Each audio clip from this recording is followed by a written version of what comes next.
SD tentang bertobat. Nama saya Astriana, kelas BPAK. Baik, selamat pagi adik-adik. Saat ini kita akan belajar tentang pertobatan.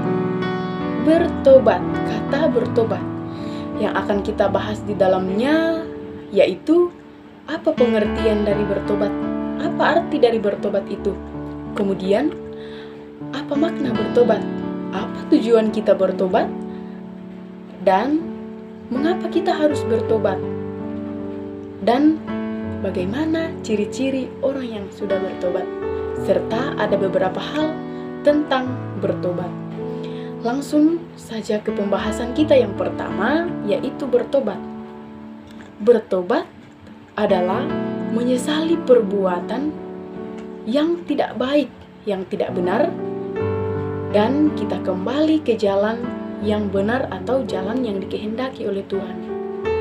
Nah, dalam bertobat itu kita menyesali perbuatan kita yang tidak baik, kita menyesali perbuatan kita yang tidak benar di hadapan Tuhan Yesus, dan kita berkomitmen untuk kembali ke jalan yang benar atau ke jalan yang Tuhan kehendaki. Itu namanya bertobat. Contohnya, ketika kalian sering membantah orang tua, kalian menyadari bahwa ini tidak baik. Tuhan memerintahkan saya untuk menghormati orang tua saya. Dan akhirnya, kalian menyadari, kalian minta maaf kepada orang tua, dan kalian kembali kepada firman yang telah difirmankan oleh Tuhan Yesus dalam Alkitab. Itu namanya bertobat. Nah, kemudian bagaimana ciri-ciri orang yang sudah bertobat? Bagaimana ciri-ciri orang yang sudah bertobat?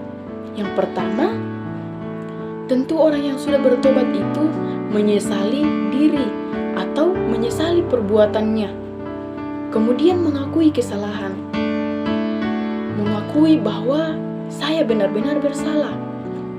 Akhirnya kemudian yang ketiga, kita berkomitmen dan berjanji untuk tidak mengulangi kesalahan yang sama. Kemudian langkah terakhir yang dilakukan ialah berdoa dan meminta pengampunan kepada Tuhan.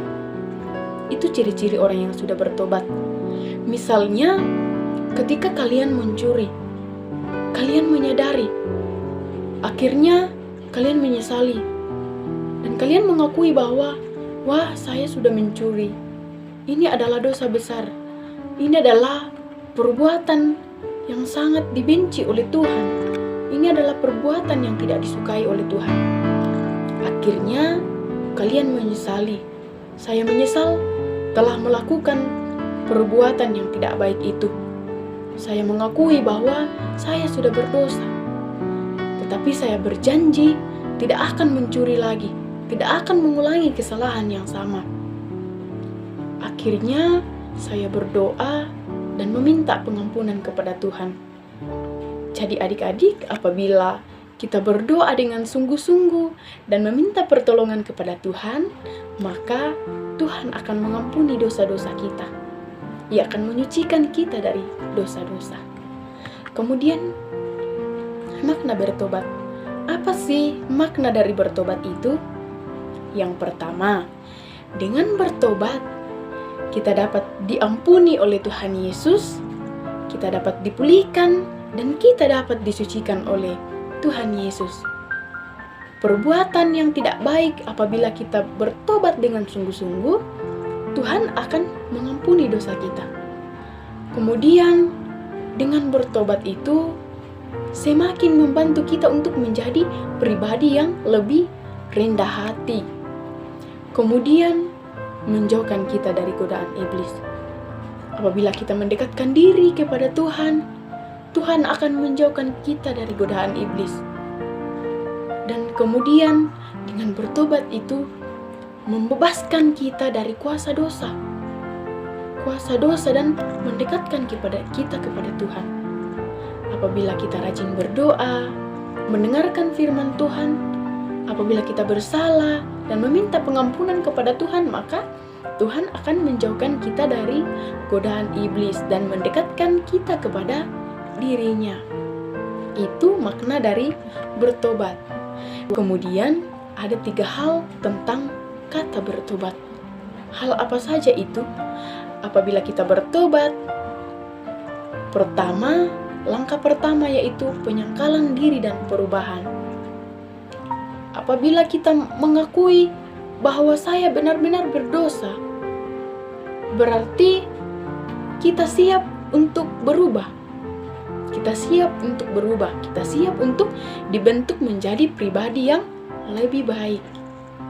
Kemudian yang kedua, penundukan diri dan kerelaan untuk diajar. Apabila kita sadar bahwa saya siap untuk diajar karena perbuatan yang saya lakukan itu tidak baik, maka orang tua tentu mengajar kita. Apabila orang tua melihat perbuatan kita yang tidak baik, otomatis orang tua kita di rumah akan menegur kita. Baik orang tua di rumah, guru di sekolah minggu dan guru di sekolah, kakak maupun keluarga lainnya akan menegur kita apabila dia melihat perbuatan kita yang tidak baik. Jadi kita harus siap untuk diajar. Jangan membanggakan diri atau menganggap diri paling benar sehingga tidak mau lagi untuk diajar. Kita harus rela untuk dibentuk menjadi pribadi yang lebih baik. Kemudian yang ketiga, kerelaan untuk terus dibentuk. Nah, kerelaan untuk terus dibentuk. Kita harus siap untuk terus diajar.